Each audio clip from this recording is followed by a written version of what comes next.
Ladies and gentlemen, welcome to the Above the Bar podcast, where each week we belly up to the bar with a new guest, find out what they do, who they are, and what makes them great.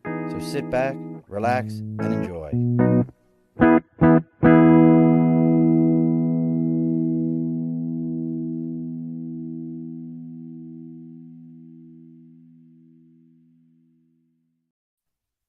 Alrighty, folks, welcome back to the Above the Bar podcast. We're here, the bar's open, the lights are on. We're doing a little bit of cleanup before we get moving. We are distinguished today to have with us. This is the first one on the show. We've had a lot of people from a lot of different industries, a lot of different walks of life. We were talking beforehand, so I'll say it now. He was in the Army for 15 years, so I've already said it. I'm going to talk a little slower to him as a Marine. We got to do these things to help out our Army vets. Years in law enforcement, running, and I love saying this word because I figure every time I think I'm screwing it up. 2022 California gubernatorial candidate. I love saying the word gubernatorial. Ron Jones. Thank you, sir. So glad to be with you today. Look at that. You can get a little bit of applause there, a little bit of everything. Before I even said anything.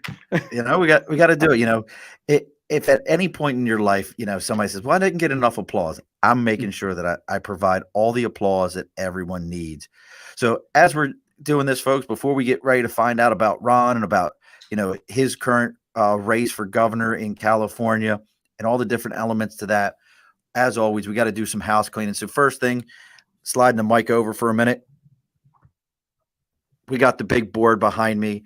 That big board is a sticker and a cause. If you've got a cause, you got something you believe in, you've got another podcast, you've got a charitable organization, I don't care what it is. You can reach me on Facebook, at the Above the Bar podcast, LinkedIn, YouTube, Twitter, Twitch. They're all the Above the Bar podcast. Our network is Earplug Podcast Network. Even my email is the Above the Bar podcast. Our TikTok is the Above the Bar podcast. I kept it very simple. Reach out to us on any one of those locations. I'll give you the address where to send it to. And if you got a sticker, you send me that sticker. Send me a little bit of information on that cause, and we'll read about your cause so other people can hear about it and other people can support you also. Remember, we're all equal at the bar. Bar stools all sit the same height, folks. We're all equal here. So we got that. But look, if your media feels like it needs a bit of an election campaign of its own because it's just not making it happen, make sure you reach out to Media by Dibs. Media by Dibs on Instagram and on Facebook, or Andrew Dibble on LinkedIn, and you mention to him, hashtag belly up to the bar. He's going to give you a 10% discount on your first media order and a free consultation. All right. It's all done. All those things are done. Ron, here we're going to get ready to get into it. Did I lose? Oh, your mic's still muted there, brother. Yep. So we're going to get into it. So we have joined us again. You got to love saying the word gubernatorial. It just rolls after a while. It does. Gubernatorial. Yeah, it just feels good. It does. So let's get into it. So Ron, 15 years in the Army. Well, actually, I spent 11 years in the Army, and I just want to make sure we get the numbers straight because yes, please. Some people will, come back and say, you lied, you added 4 years, you got to be careful when you're campaigning. They pick on every word. So I spent 11 years in the Army. I was an officer and a Black Hawk helicopter pilot.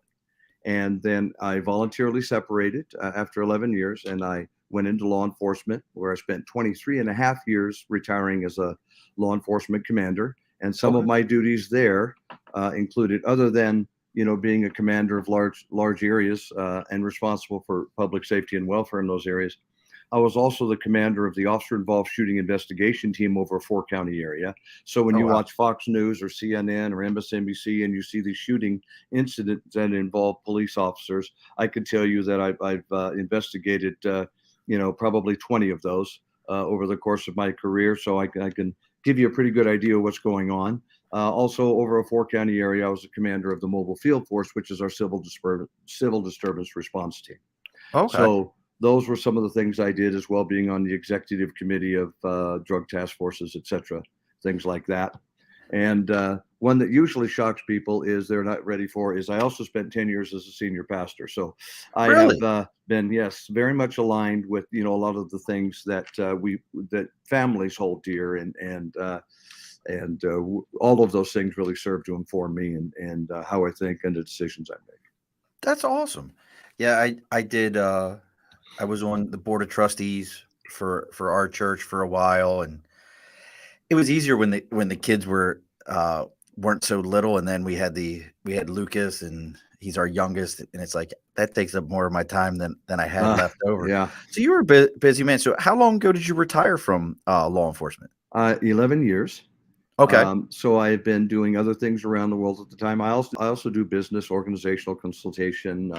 Obviously, I would be involved in security operations and some of those things. So I've done that for a number of years, as well as the last 5 to 6 years. I've done that in cooperation with teaching at Bible conferences around the world. So I mix those up. So where I go, I can end up doing both. So I can say in the time that I've been retired, I've been to South Africa, the Congo, Uganda, Kenya, Nigeria, England, Scotland, Wales, Ireland, Singapore, the Philippines, Malaysia, Japan.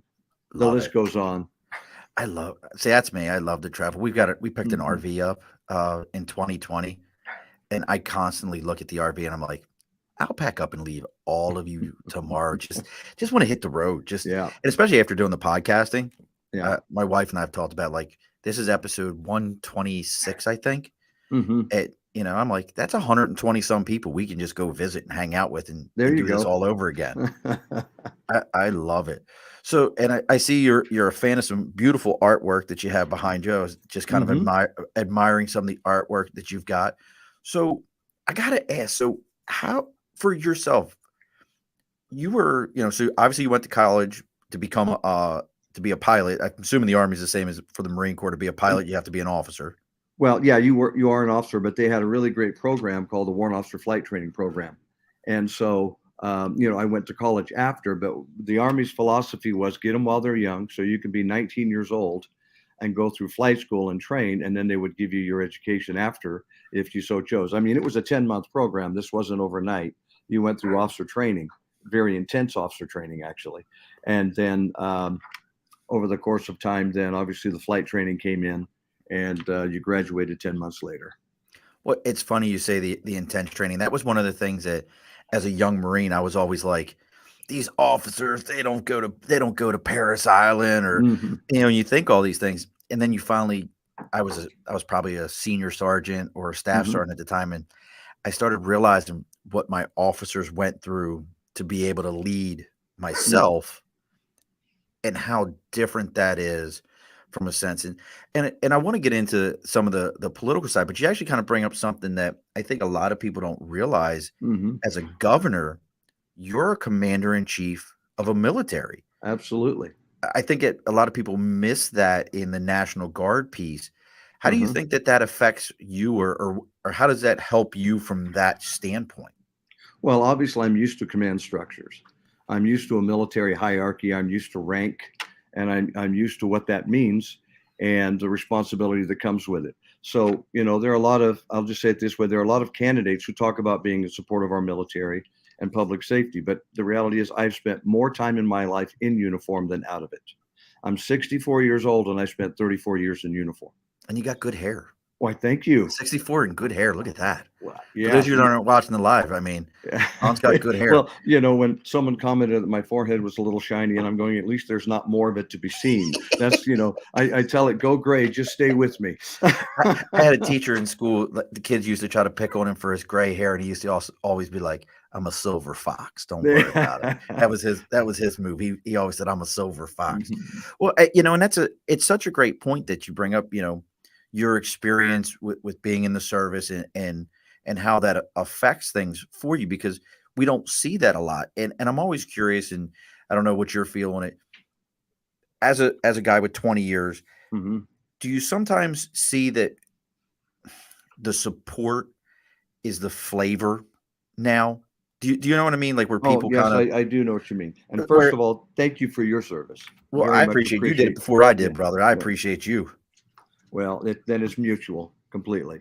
Well, So high yeah, five each other. sometimes I think, especially after defund the police, and we went through the whole movement of everybody talking about, I mean, the whole defund the police thing, and we'll just do community service. Well, how's that working for you? The crime in our streets is through the roof.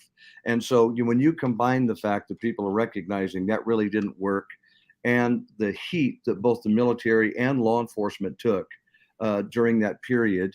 And, I'm not going to go into a lot of detail, but I'll say, I believe in people's rights to have their voice heard.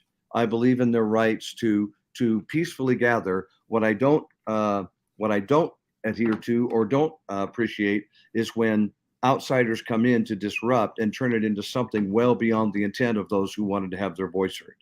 And when you come back and you talk about how does the fact that, my history in the military and law enforcement deal with being the commander in chief of the Air National Guard and Army National Guard, I can tell you that if certain groups come in and disrupt peaceful protesters and decide to do something else, I'm not afraid to be the commander in chief of an Army National Guard, because I will make sure that our people are safe. Well, And, go ahead. no, I was gonna say it's a lot of Marines to lead, because most Marines I know, they do their 4 years and then they get out, and I can't tell you how many end up going to the National Guard. So many, because they can't get it out of their blood. Yeah. And you guys have a lot of bases in California too. That's like, you're very base heavy. I mean, Pendleton's out there. What's the big? There's a big Air Force one. That was actually the first time I ever slept in an Air Force barracks. Nice, wasn't it, compared to what we got? Ron, I felt like I had done something wrong. Like, they bring me in and they're like, "Hey, this is your room," and I'm like, "It's a queen size bed. There's a TV with cable." And I'm like, "This can't be for me." And I'm like a young Lance Corporal. I'm like, "This is amazing. This is amazing." They're like, well, you know what we used to say? What's We that? used to say that when the Army was given money to move into an area and they had to build an airfield, that what the Army would do is build the airfield, and they'd say, "We need money for the barracks." And they'd say, "Well, you're out." And then what would happen with the Air Force is they'd say, "Go in and build an airfield." They build all the barracks, and they build all the places to live, and say, "We're out of money for the airfield." And then they give them more money, and they build their runway. You're 1,000 times correct. We used to hear the same thing in the Marine Corps, and we'd all sit back and go, "You know what? They might have it figured out, as far as that piece." So you're looking at this, and I guess something that I'm curious of, what drives you to be even interested? I mean, we're talking California is, I don't have a better way of putting it, but is almost, the name of that state is almost a trigger word for some people. Oh, absolutely. I mean, from all the things that have gone on, where, you can get into some of the history of things that have happened there, and good, bad, or indifferent, whatever your feelings are about it. I mean, I was telling some folks, I've drove from San Diego to Monterey. I mean, you want to talk about 180 out in life. Those two places are nowhere near like each other. So you've got a lot of stretch here. What would make you even want to, I mean, because you're just putting a political target to say, "Hey, I can run this whole state with so much that's going on." Why would you even want to do that? Because I believe in the state and its people, and I cannot stand where it has been taken. If you look at this place, historically, we have been as high as the fourth largest economy in the world. Really? So as you look at, and right now we're fifth. We've been the fourth. Now think about that. That means basically you have the economy to be the fourth largest nation in the world. So I had no idea. That's unbelievable. Right now we're the fifth. But when you look at the conditions here, for instance, we boast the fifth largest economy in the world while we host the largest number of homeless in the nation. Our homeless total more than 22 other states combined. We have 160,000 homeless in California. So you look at homelessness, you look at the way, frankly, they're targeting our kids.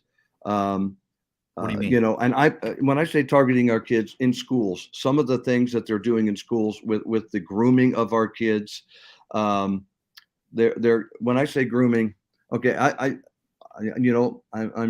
I'm running for governor, so I'm going to be political. I believe they're indoctrinating our kids. They're not education centers. They're indoctrination centers where certain ideologies are being pushed rather than just educating our kids and teaching them to think. So when I say they're targeting our kids, when our current governor sends his kids to private school, but keeps our kids out of school. Okay. Those kinds of things bother me. I can see that bothering you. But I Yeah. mean, in his position, Mhm. from a safety standpoint, wouldn't you think his kids would go to a private school because it's just safer as far as Right. like But their his targeting and people targeting him, they would target his children, that kind of thing? well, oh, absolutely. And I do believe that. But why are those private schools open, but you shut down and won't let kids go to public schools? Oh, I got you. I See, got that's you where I'm now. coming from. Not a private school issue. I believe the parents should be able to choose where their kids go, and the money should follow the student. I Because agree with that. okay, and so I don't begrudge him one bit for having his kids in private school. There were times when my children were in private school, and I have 9 grandchildren. So when you look at the fact that they're in school, what are they being taught? Are they just being taught what's necessary in critical thinking skills, or are they being told what to think? And then they come home with ideology that is so foreign and is more socialistic and Marxist in some cases. And I'm not saying that every school is that way. I'm not saying every teacher is bad. What I'm saying is there is a trend, and it's pretty prevalent today, that a lot of the Marxist ideologies are making their way into our schools, where our kids, the things that you and I have defended for years in the military to make sure that we don't end up a socialist society or a Marxist society, are being openly taught, and it's affecting the next generation. All they have to do, think about this for a minute. We watch television, and we used to say this all the time. What do they call it? Regularly scheduled programming. Right. Okay, now think about there's a reason they call it that, and it's time for us to interrupt their regularly scheduled programming. Okay, because they have our kids for more hours of the day than we do. And Mhm. all they have to do for generation after generation after generation is create a narrative until they finally reach a pinnacle and a tipping point where they have created a generation of voting change agents to vote in whatever they've been programmed to believe.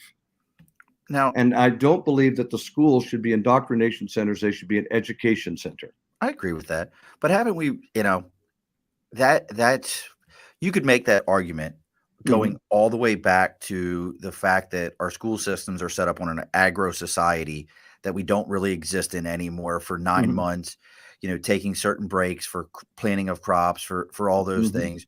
You could even get into the point that the school systems changed during the Industrial Revolution to fit the narrative of staying in a classroom. This is your process, and that Mm-hmm. big money got involved in schools. I'm just curious because you brought this up, and I'm a big fan of out here. Another political figure out in the New York area. His name was Larry Sharp, and he had a very interesting idea for schools. What would be your, and I'm not going to get into what his plan was, Right. because I'm a Mm-hmm. big fan of trade schools. I'm a Uh-huh. huge fan of trade schools. Yeah. I personally went to the only high school in the state of Maryland at the time that was a public school that you had to apply to. Mm-hmm. You couldn't, it didn't have anything to do with Wow. your school district. You had to maintain a 92% attendance, C average, and apply to it. And if you had 3 unexcused absences in a quarter, you failed for the year. Wow. If you had 5 excused in a quarter, you failed for the year because they were but we also still went and learned trades and our Mm-hmm. regular schooling because they were preparing us for the workforce. Right. And I think that's brilliant. And there are many, many parents who are calling for shop and those things to be brought back into school, because there are those who are they're not academically inclined. Okay. So they're not going to follow a path that takes them into med school, or they're not going to follow a path that brings them to be an attorney, or some of the higher occupations that require an education like that. So what do? I mean, my family, um, nephews across the board, all plumbers, I all wish. plumbers. I tell my kids Okay. to be plumbers all the time. Yeah. And they do very well. They're skilled. It's something that everybody needs. And I think the school should incorporate that again and bring it back in. A lot of this wood shop, machine shop, all the things that teach a trade. And I think they should really get the same amount of attention as the academics that 1000%. that the other schools are teaching, whether community colleges or the, the 4-year or postgraduate degrees. I think these folks have the same right to that kind of education as we're giving everybody when it comes to the academic intellectual studies. I think that's absolutely brilliant. But my idea is this: bring it back to what we need. Teach our kids what they need. Our scores in our schools are falling around the nation to fall far below, frankly, other nations. And one of the things that we're doing as well, and this is Ron Jones's theory, but I think one of the most incredible things that we export from this nation that is detrimental to us is education. Students from around the world come to the United States. When they get here, they're Yes. educated in how we do things. They go home, compete with us, and drive us out of business. And if we're not taking a care of our own people, every culture within here who's here, if we take care of our own people, then that education serves this nation, and it serves businesses here, and it serves families here. But if we keep exporting all of our education around the world to compete with us, all we're doing is diminishing our own role in business, and we're hurting ourselves. I understand exactly what you mean. And Jeanette, who's one of my biggest fans, and I love Jeanette. She's a phenomenal photographer. Where actually I have some of her artwork around the house. She's asking, what specifically do you feel that they're pushing in schools? Is there any one particular thing you would say, hey, this is something that's being pushed? Okay, I'm not a fan, and you may get haters on this. I'm not a fan of CRT. I don't like things that are a critical race theory. Oh, okay.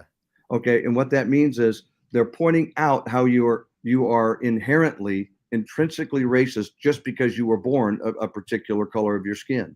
And I think you take away the individual will, the individual choice, and the individual relationship that people have if you start saying that you are inherently racist just because you're white, or you're inherently this because you're this color. I don't believe that's the way to do it. We're all trying to get along. I mean, what was it that Martin Luther King said? Based on the content of your character, not the color of your skin, when that entire diatribe is based on the color of your skin, and therefore you are you are racist just by virtue of being born with that color. I'll have to do my research on it. I don't know enough to speak educated to be able to say anything, but I'd have to do that myself. Different children learn different. Absolutely, Jeanette. Different children learn different ways. Some by practical application, some by sitting and listening, some by discussion. 100% agree with that. I have one son that has ADD. I have another son who you could just whisper it in the room. He'll pick up on it and he retains it. I have another who's very, very hands-on. So I absolutely agree with that. And I would love if you push the trades. I'm a firm believer, personally, when you talk about, the impoverished communities. I think that's one of the biggest things that was pulled away from those communities. Yeah. Is trades that will always make money. A plumber's always going to make money. Your nephew's being a plumber. Right. An electrician's going to make money. But sending someone to college, putting them in a ridiculous level of debt, that for a position that may not. I watched I'm a big fan of CBS Sunday Morning. I love it because they always have cooking shows on, and I like cooking shows. They had a woman out in San Francisco, which is the most expensive, highest BAH or second highest BAH in the country is San Francisco. And woman was on there, and she's $230,000 in debt from Penn State and from her master's, living in San Francisco, and can't make ends meet. It seems insane to me. But yet, being a plumber, you can't hear me. No, I'm sorry. I was telling someone in the room, please be quiet. I can hear you. I was about to say, I was trying to be stealth about it. Look, you were in the Army. I was in the Marine Corps. There's nothing stealth about us but the bombers. Yeah, that's true. That's the only. But I love to hear that's something that you believe in, is getting more into the trades and getting that push, because I really think that's how we shift our economy. That's how we make changes in areas that are lower income and that are impoverished, is giving trades, teaching trades, pushing trades, because that's guaranteed money. That's real money. Absolutely. Yeah. I mean, I'm so proud of all my nephews for what they're doing. And, They work hard. But I watch them on Facebook, and I just love watching their family posts and look at the job I just did, and look, I just remodeled this place, and I did, and I mean, it's incredible, and I get kind of jealous, going, man, I wish I could do that. I don't necessarily want to be a plumber. Well, I tried to be a plumber because my brother-in-law owned a plumbing company, and I tried to go to work for him, and he said no, so I joined the Army. Well, my plumber that we have come by the house and helped us out, he always says the same thing. He goes, "Go be a plumber." He said, Mhm. "On a plumber's worst day, they come home stinking. Yeah. On an electrician's worst day, they don't come home." I was like, That's just true. Never I'm thought like, of it that way. Well, that's I my used to brother. always, He's an electrician, and he came home, thankfully. well, I always used to tell my kids, you can always call a plumber to do electrical work. You can't call an electrician to come do plumbing, Mm, and that's a real thing. yeah. So we've got all this coming up, Mhm. and I know you've got some things coming up. So I want to get as much out of this as we can.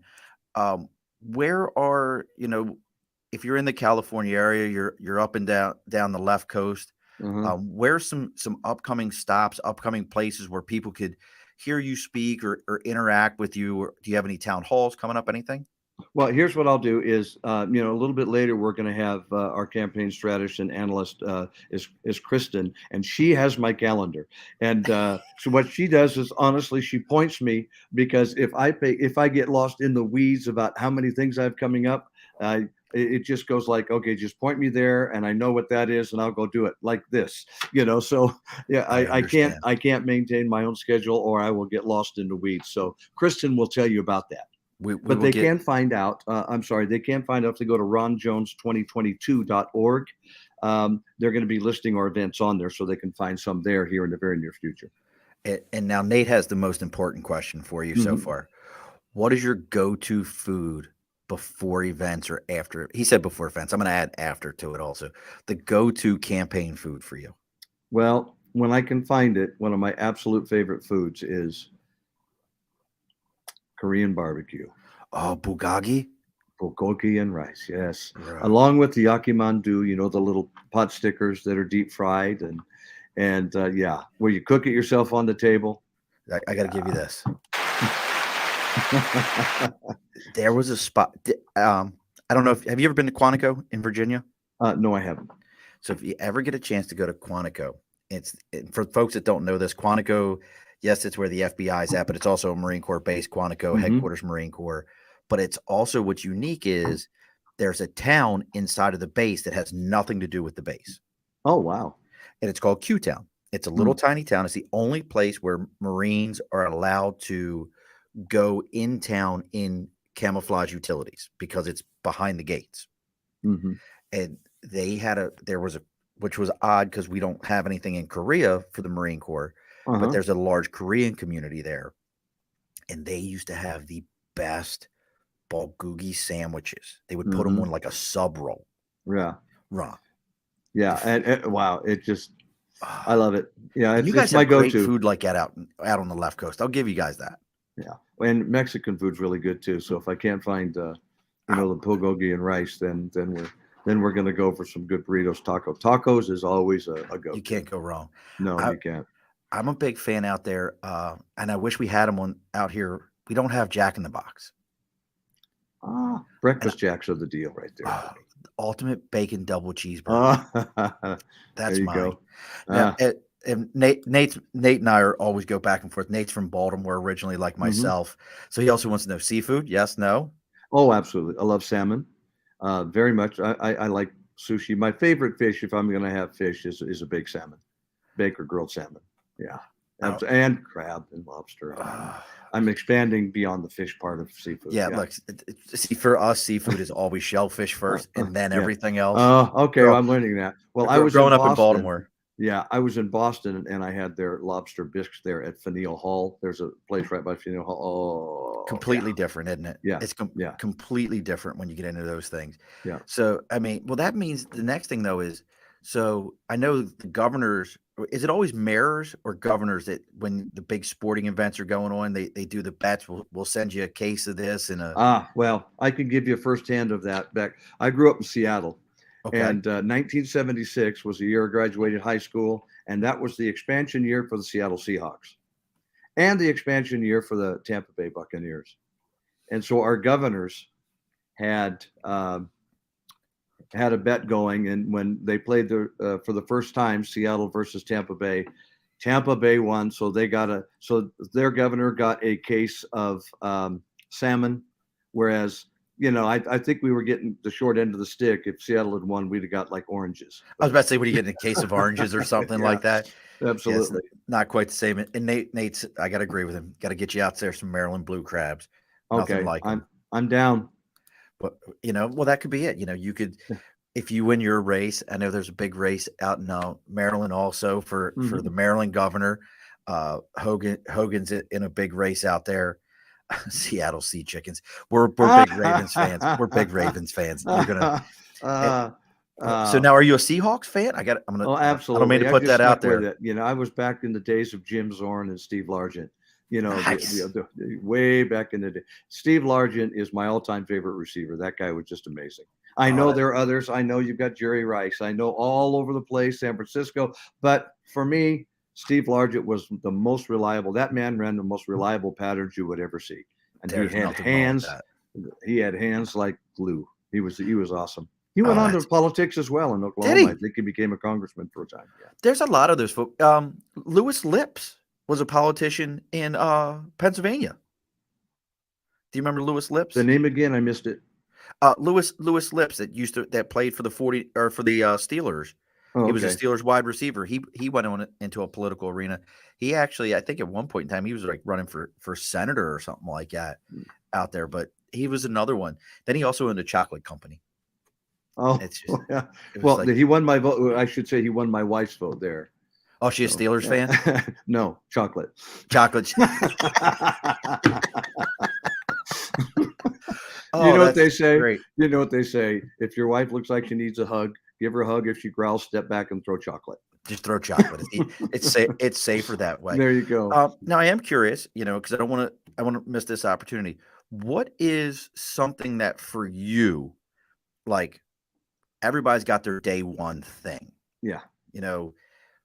Fast forward, and your guys, I don't know if it's any different because I know we're dealing with some stuff out here in New York where they tried to redraw lines and got told, nope, that's gerrymandering, fix it. So I don't know what day. So your election goes off what day? The primary is June 7th and the general is November 8th. Okay. And then you're sworn in January. Gotcha. So it's the same. They're just moving our primary because of this whole lines thing. Okay. What's your day one item? Your day one, I can do this. This is what I'm putting in place. Fair question. And I tell everybody my day one is to review every executive order that the previous governor has put out and determine which ones need to go away.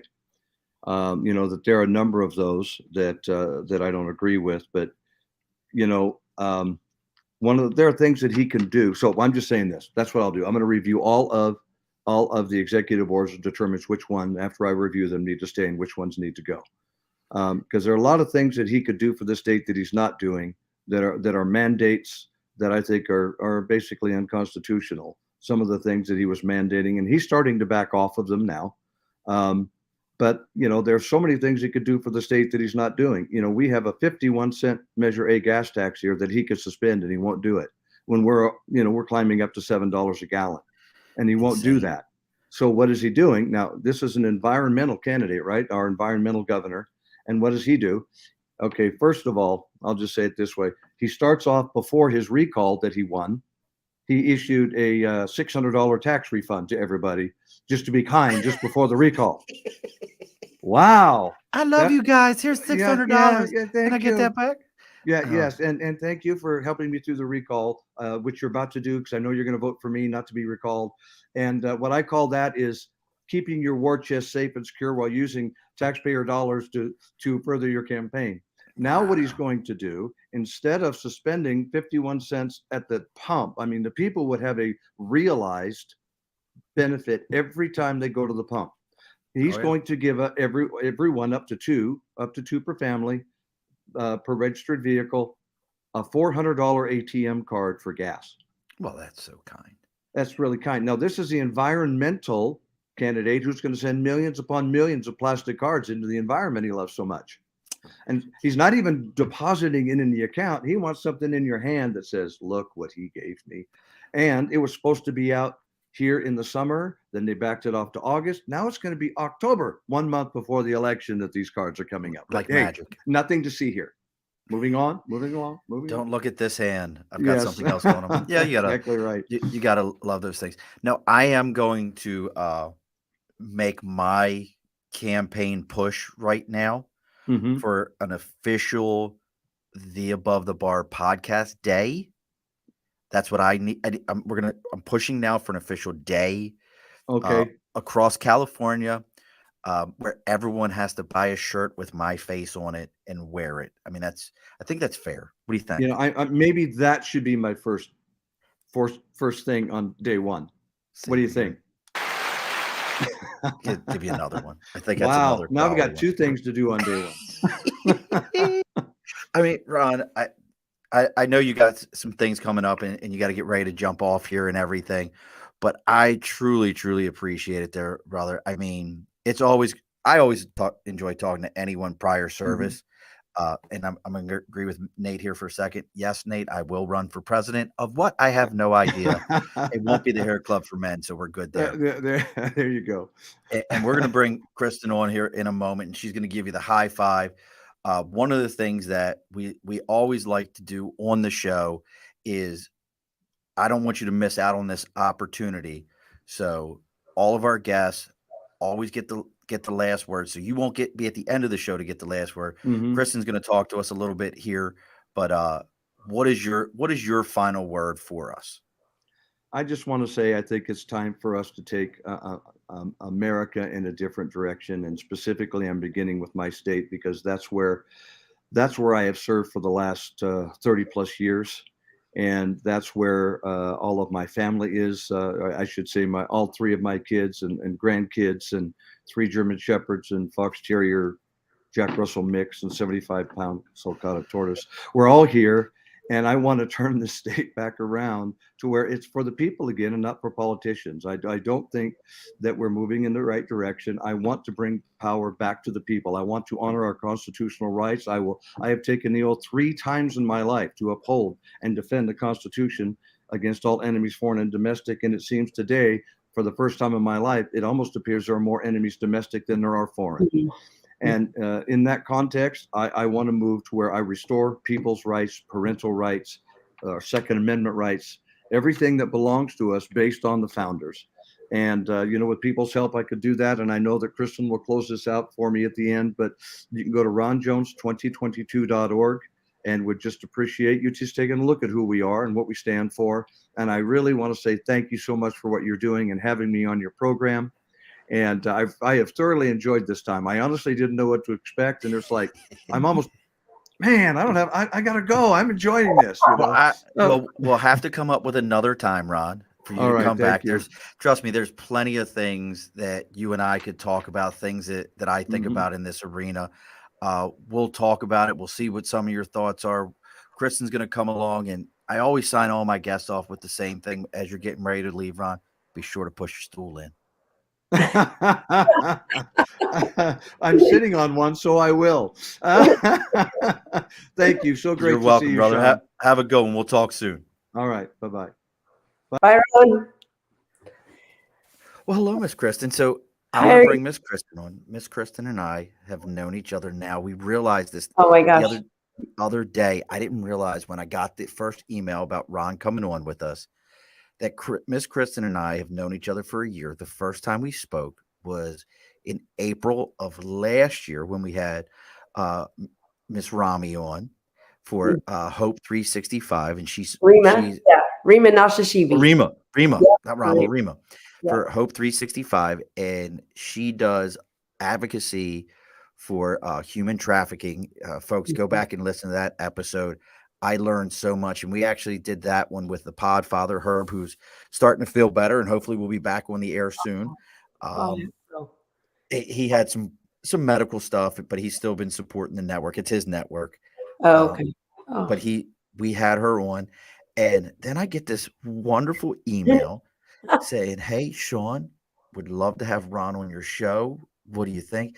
And I'm looking at this name going, I know this name. Where I, did this person find me?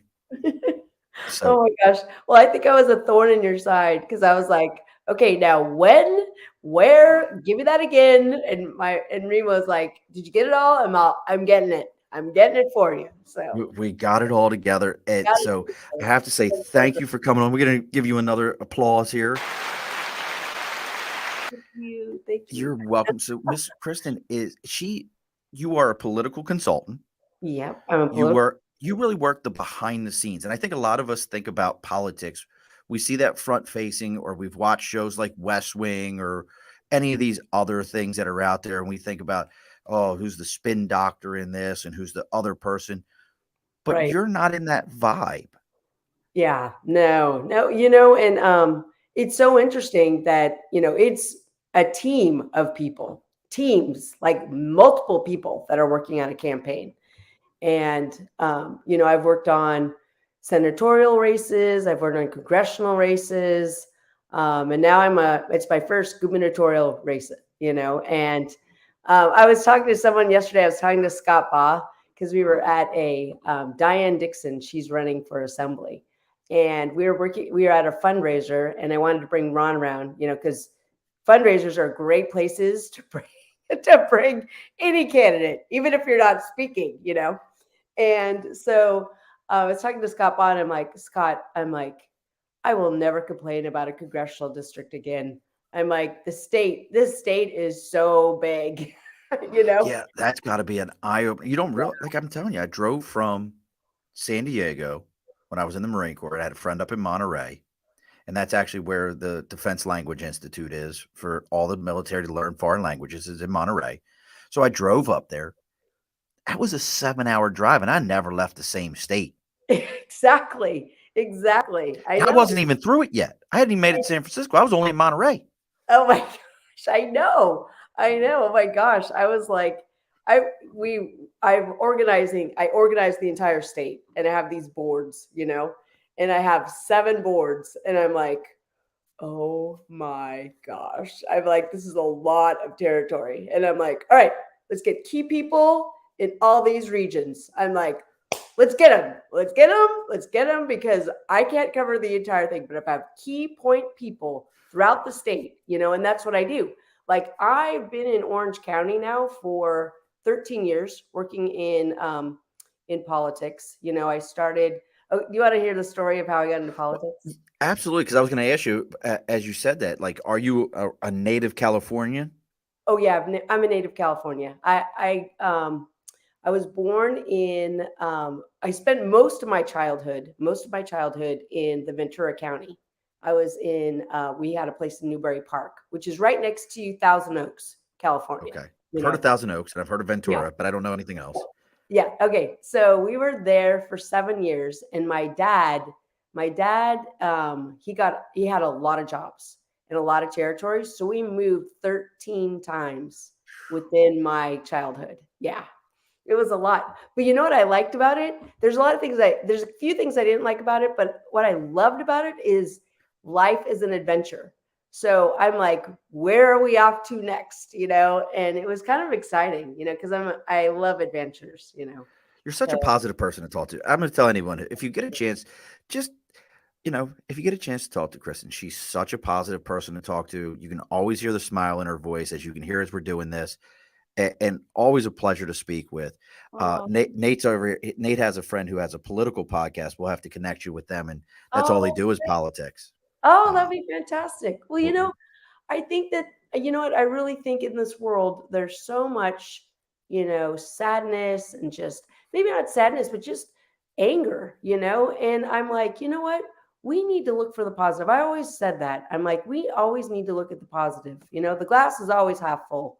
It's usually all the way full, in my house. And even though my days aren't like terrific sometimes, if I keep that glass half full, it gives me an edge, and it helps me with my energy. It helps me with my outlook, and it keeps me out of the weeds. I'm like, there's a lot of times when we're in politics and we're stuck in the weeds, And I'm like, you know what? There's a lot of crap that's happening in politics, but stay out of the weeds. Come up, focus on what we need to do. And I tell my team that all the time. I'm like, stay out of the weeds. I'm all, is this going to hurt our campaign? And they're like, no. I'm like, well, then don't waste any energy on it. Focus, get out of the weeds, focus on the prize. Start Focus telling on them what keep it we need above the to do. bar. Tell them to keep Yeah, it above the bar. I knew I like that too. Yay. See that? You tell them like, just keep it above the bar. Just keep saying that over and over Oh, so that's that they can all good. look at my podcast and then they'll find me. I like So, but now tell me, you said 13 years now you've been involved in politics. in politics. What Yeah. was the catalyst for you to even say, well, I'm going to go do this. This is something that seems like of value to you as a person. Oh, well, it was my 3 kids. What do you mean? So I studied TV and film production, and I majored in TV, film, and radio studies. And I got a job as an assistant editor, and I was an assistant editor, and I worked on Movies of the Week. And then you remember Movies of the Week? Do you remember those on NBC? NBC and Yes. ABC, they always had Movies Yes. of the Week. So that's where I started. Okay. Yes. Started. Yeah. And I worked for Deborah Raffin. Deborah Raffin was on Seventh Heaven. Remember, she Okay. was the alcoholic sister. And anyway, she and I got along with her tremendously, And I was working for Danny Kahn's son. Danny Kahn cut all of the I Love Lucy shows. Okay. And I worked with his son for 4 shows, 4 NBC, And anyway, so one day we, it's a battle zone in the editorial room, And one day he was talking to Deborah, and they were like, they would go at it, They would go at it, and I would just be like, take notes. Just pretend like you're preoccupied, like go, okay. Huh. And she had 2 little dogs, and they were always in the editorial room. And I had to be careful with my chair that it didn't roll over them, or I'd be dead. That would be my job would be over, right? And so I would be like, come here, dogs. I would just pet you while they're arguing, So, so one day, Danny goes, we need to take a walk. And I'm like, oh, I know what that means. We're walking out, And so I'm like, let me get my box before we leave. Let me get my box. yeah. And I'm like, okay, here it goes. I'll put my paper down, sit down. I'm like, we're taking the walk. I'm like, and we're getting Starbucks, which means it's really bad. So I'm sitting there drinking Starbucks we're over in Beverly Hills, And I'm like, oh, wow. And I'm like, so when are we walking? He's like, Kristin, I'm walking. You're not walking. And I'm like, what? I'm like, no, Danny, we go together. You know what? I'm going with you. I've worked with you all this time. I'm going with you. He's all, no, Kristin, they're going to let you finish this. I'm going to pass the baton to you. So that was how I became an editor. So I finished. Yeah. Isn't that great? That's such a cool story. I know. I love stories. And anyway, and this is a true story. So it's not a fake story. And so anyway, so I finished the film, and then I worked on, after that, I did an A&E biography with Bob Hope. I did Bob Hope's A&E biography. We had 3 editors on board, and it was like the best ever. I had to go into the archives. They had like vaults of just film, like films that I looked through. And I love history of television, film, and radio. That was one of my favorite shows in school, so I just loved it, right? And anyway, it was just so exciting. And I'm like, I'm gonna live here forever. This is my moment, And I have 3 small kids at home, right? And I was listening to the news on the way back from home, and I'm like, and it said Hillary Clinton was running, and I'm like, oh, this is not good. This is not good for our country. This is not what I want. I don't want this for my kids. I was worried about global security because she was going to have all these Syrians come into our, she's going to allow Syrian refugees into our country. And I'm like, not all of them are bad, but they were a threat to our global community, our community, in our country. And I'm like, I'm done with editing. I can't edit anymore. I have to go into politics. So, So what is it? since I minored in politics. So you got handed what really was a gem Hmm. of a gig. I mean, you're talking, you're doing A&E, you're Yeah, doing I did 13 years HBO ago. films. I did eh, HBO film. oh, you did HBO too? Yeah, So you're, I mean, a lot of that, I think that's all Warner Brothers, isn't it? That's yeah, all. So yep, you're in the thick of the Warner Brothers world, which, hey, yeah. Warner Brothers, if you're listening, I'll do your podcast. I'll do the Warner Brothers podcast. I think it would be amazing. You should have me. But Maybe, so you're in the thick of that. yeah. And because you hear this person's running, Hmm. and that's you feel like, you know what? Nope, I gotta walk away from this. I gotta Yeah, walk away from all this and go to this other thing. What was the reaction?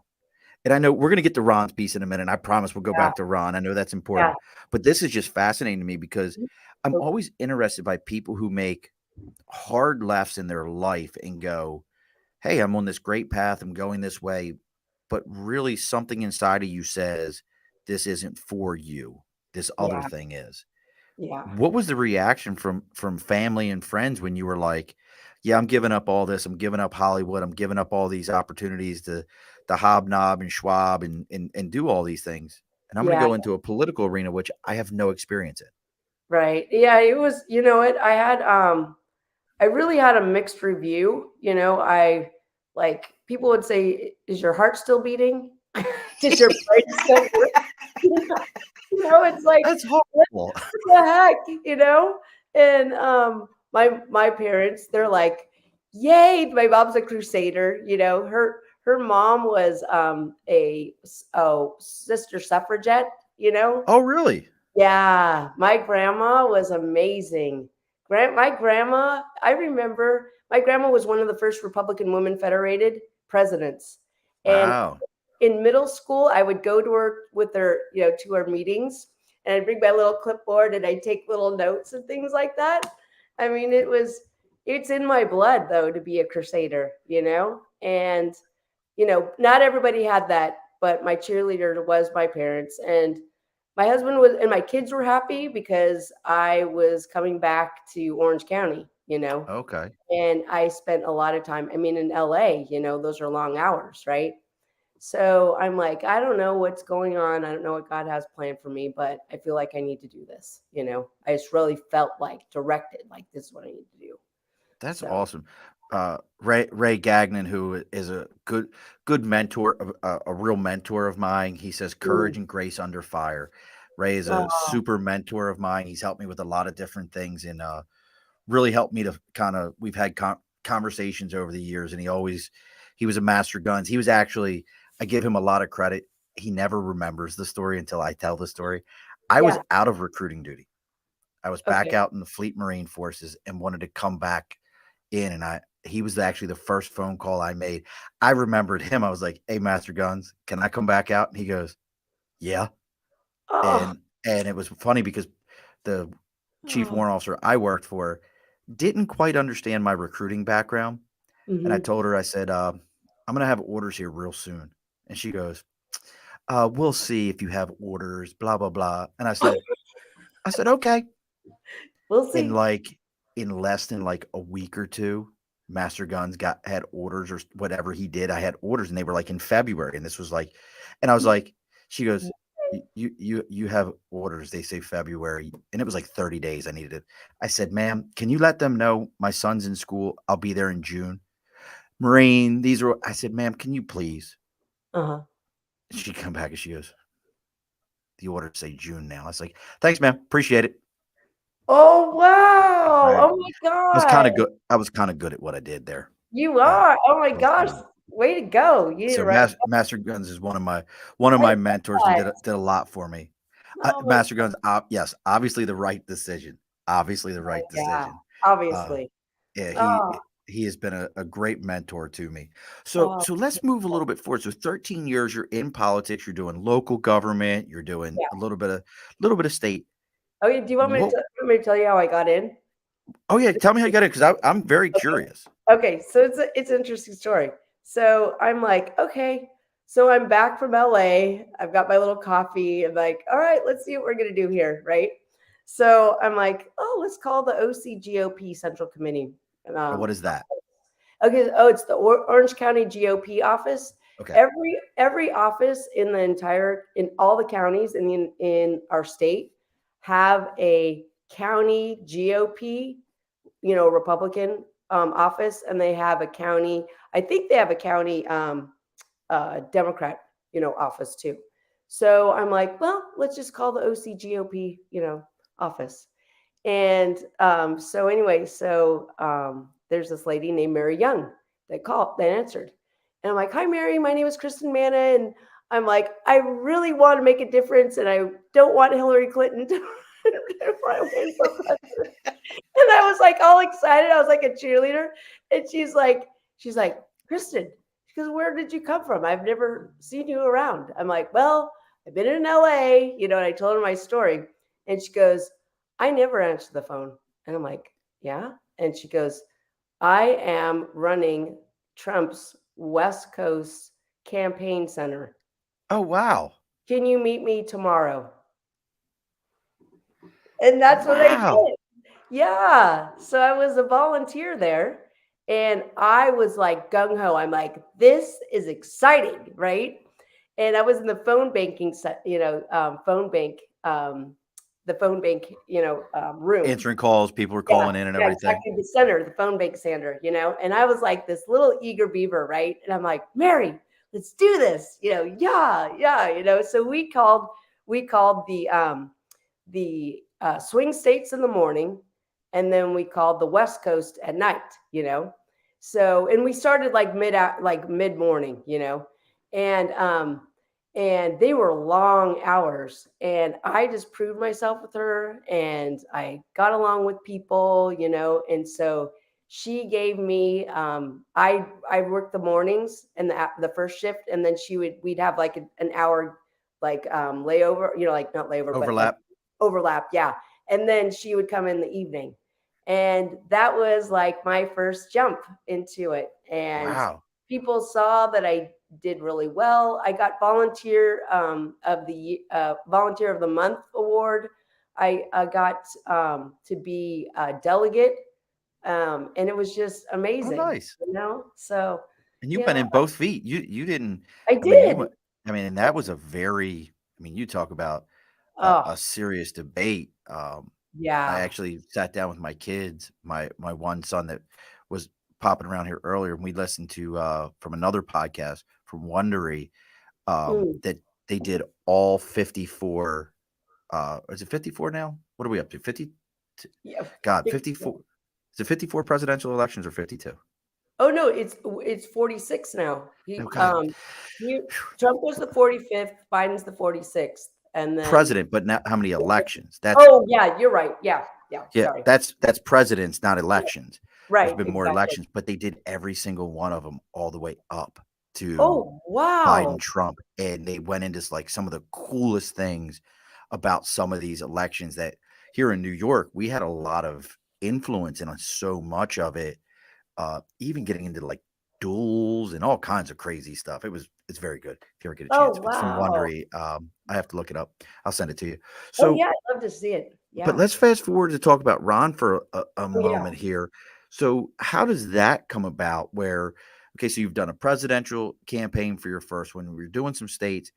What about Ron that you said, was it just his political side that he was a Republican and that's where you aligned to? No, this Or is was it more like, was there something that kind of keyed to you? Yeah, well, here's the story. Okay, so I was at the CAGOP convention, okay? And I'm a networker. Like my dad is a major networker. I love networking, right?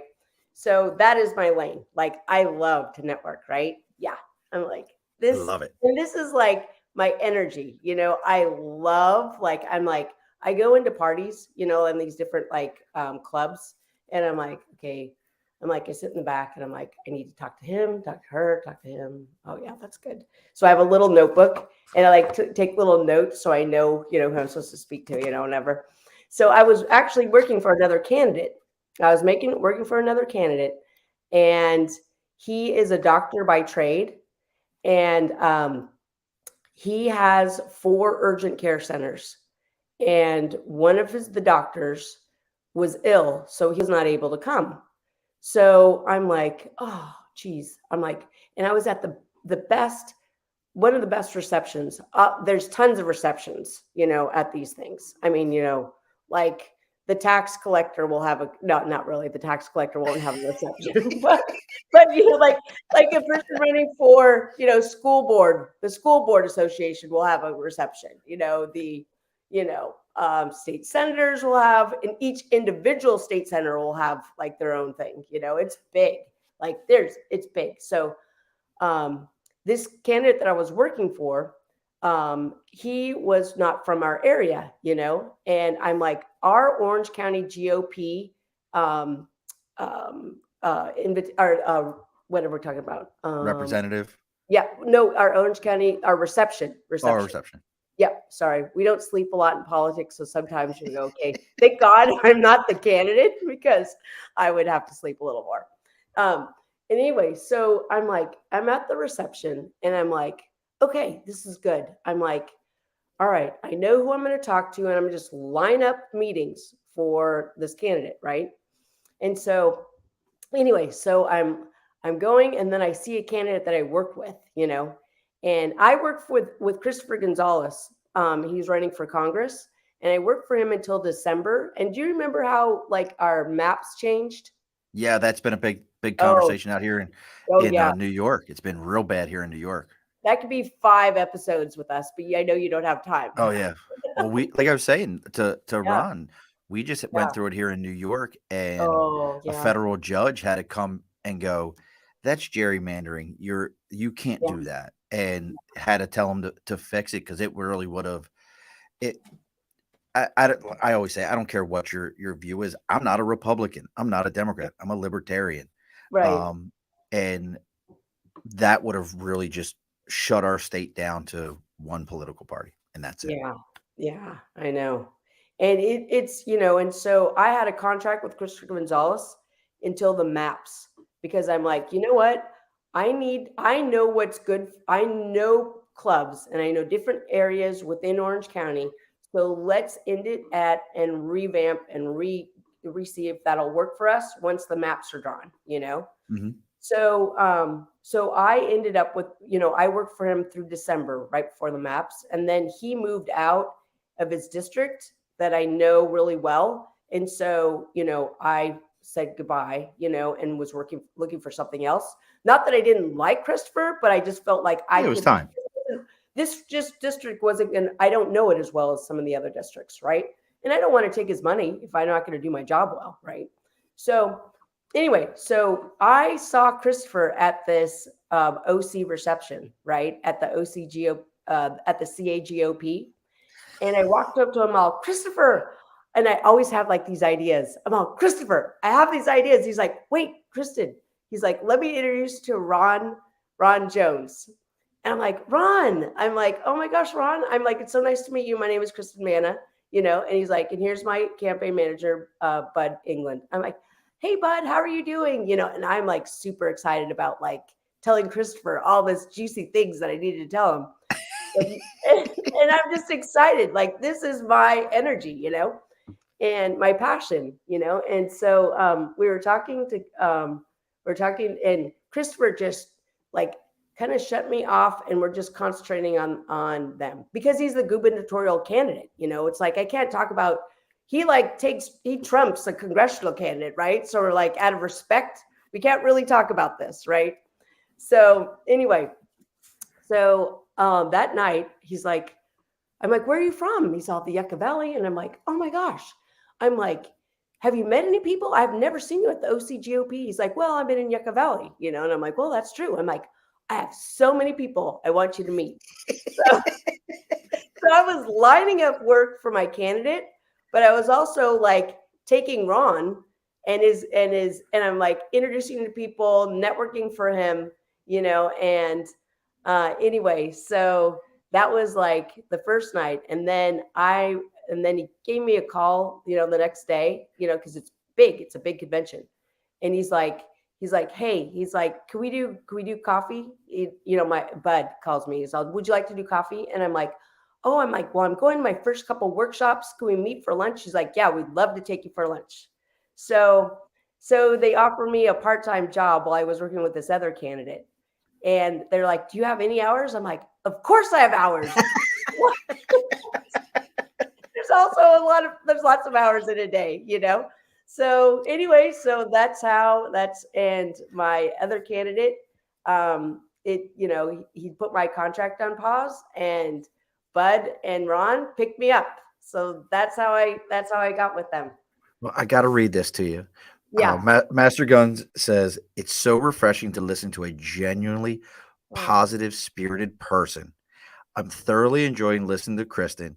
Great interview, great show. Thanks, Master Guns. Oh, thank you. I told you got great. I see people who I sometimes tell people, like, you got to talk.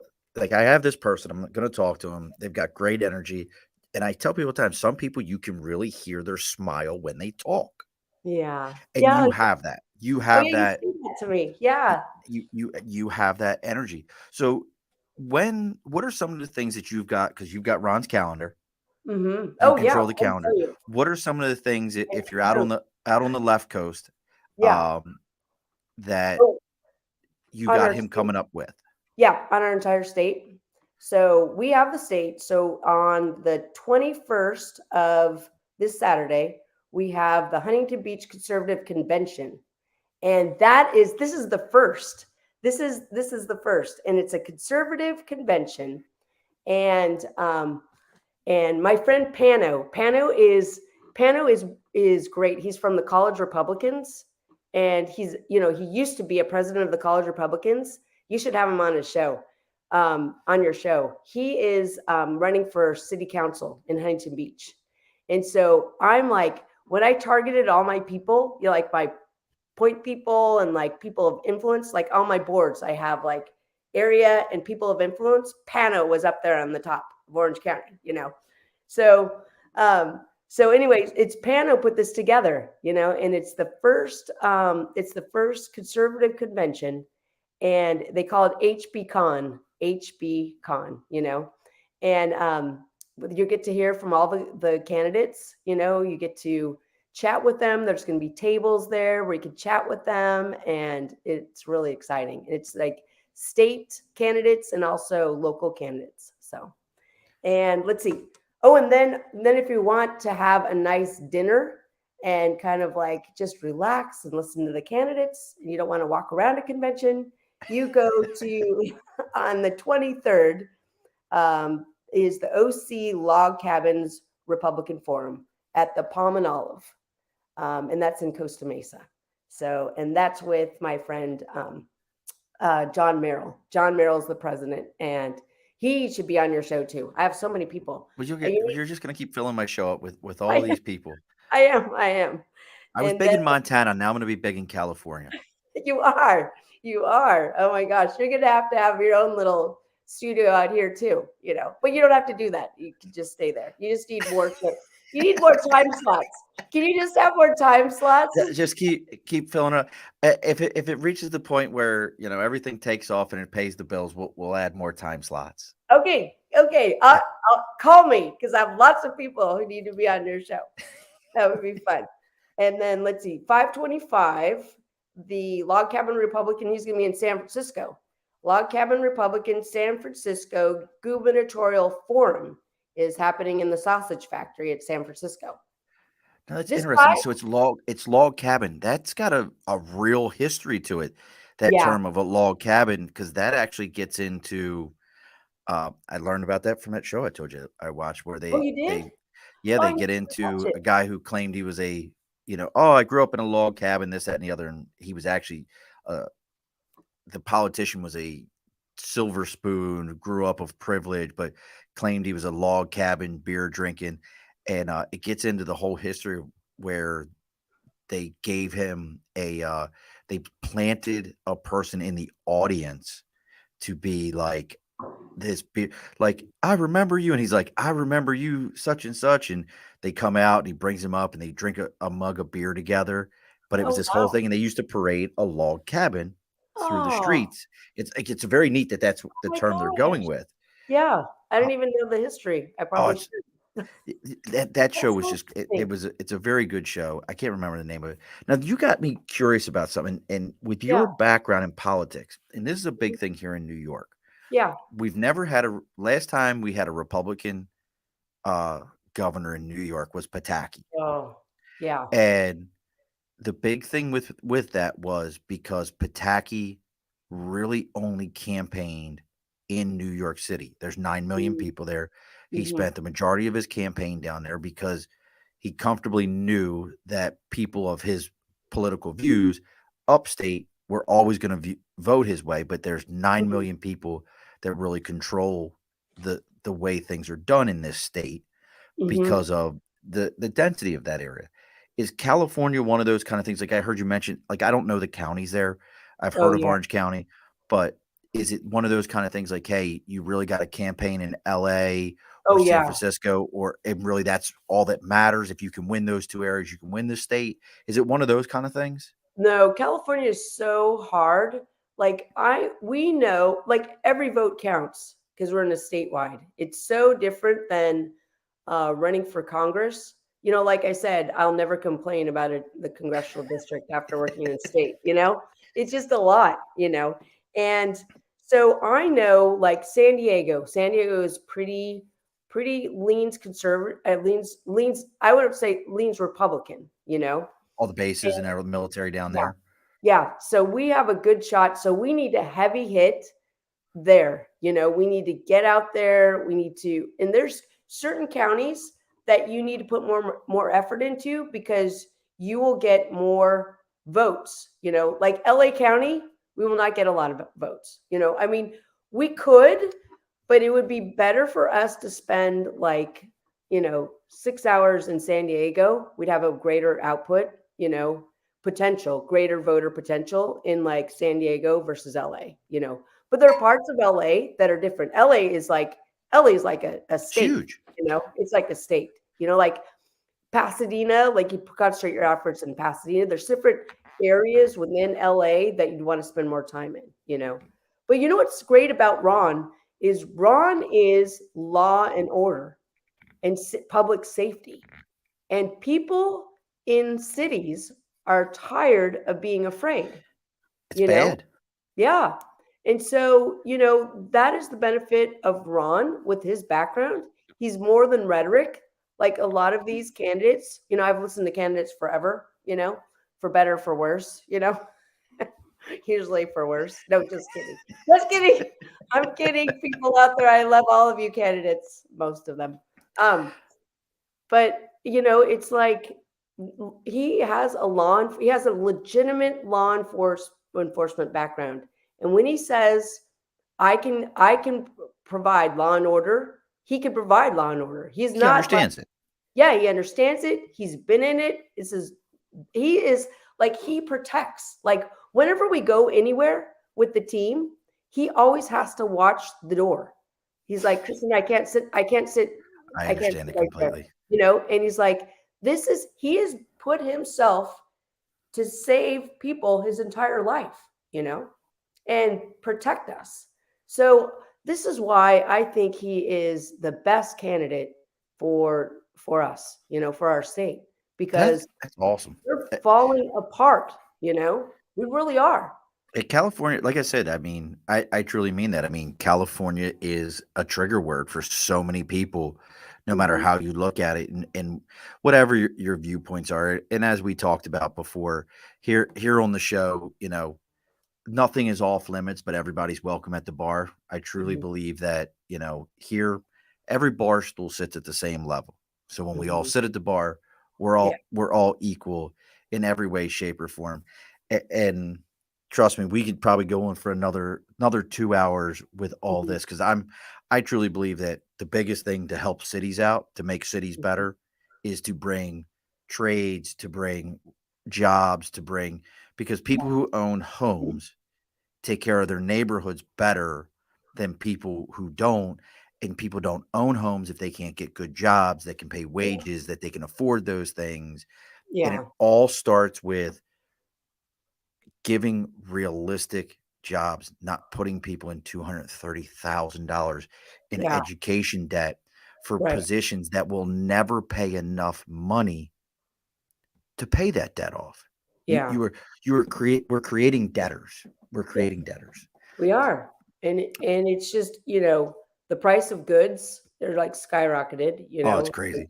and gas, it's just ridiculous. And you really you hit the nail on the head when you said it's local, Yeah, like who better knows how to take care of of a city than the people who live there, they know it.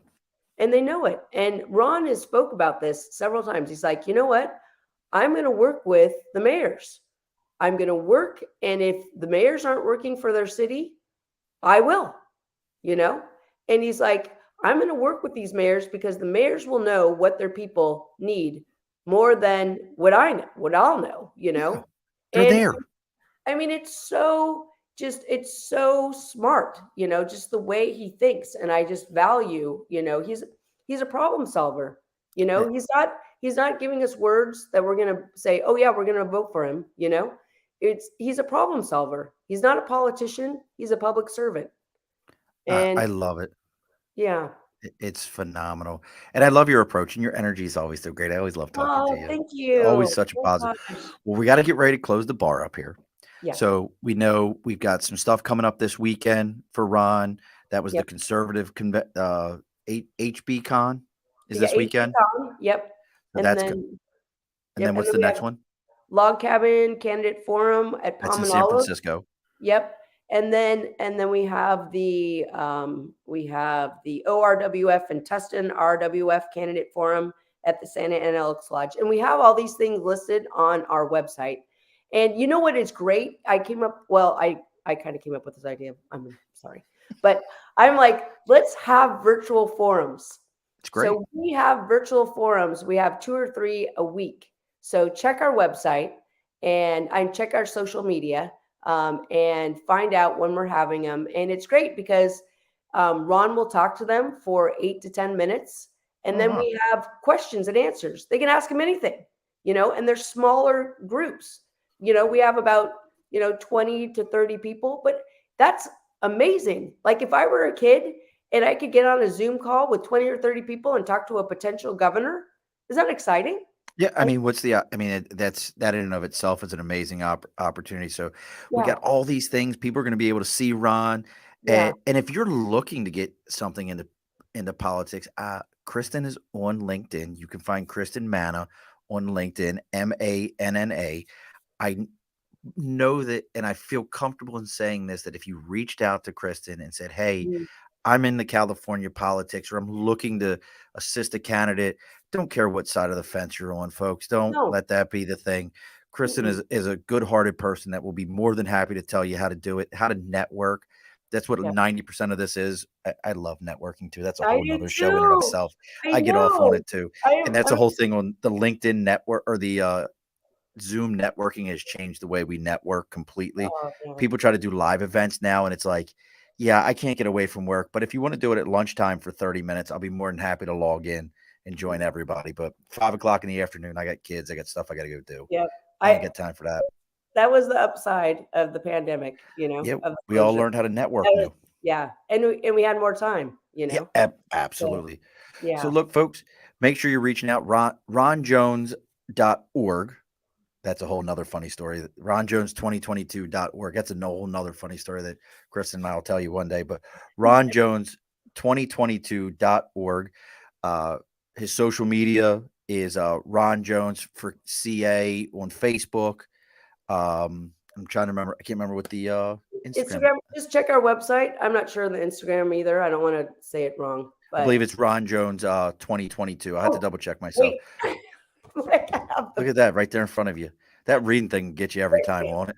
like, oh, geez. Oh, no, sorry, it wasn't on this one. It's a QR. So Oh, QR codes that we do. I don't even carry a business card anymore. I I have a QR business card love that that. because environmentally friendly. Uh, Yep, if you exactly. liked what you heard, folks, if this is the first time you're listening to us, please like, share, follow Facebook, YouTube, Twitter, Twitch, LinkedIn, anywhere that you're finding us. Please make sure that you reach out to us. Give this a share. If your neighbor hasn't listened to the podcast yet, make sure you take your neighbor's phone away from them, plug it into their phone. They'll love you for it. They'll so appreciate it. Don't even worry about it. If it's a stranger, take their phone and do the same exact thing. They'll appreciate it also. Don't tell them I told you to do it. Kristin, as always, the guest gets Oh, the last word. And what is the final word from you? oh my gosh. Well, you know what? I really feel in my heart that I've met a lot of candidates. I've seen all of the gubernatorial candidates on the GOP side. And if you want to vote to make a difference for someone who's going to lead our state, vote Ron Jones for governor. All righty, folks. Be sure to push your stool in. Don't log off, Kristin. Be sure I'm to not. push your stool in. This has been an Earplug Podcast presentation. Found on earplugpodcast.com, iTunes, SoundCloud, and wherever your favorite podcasts are found.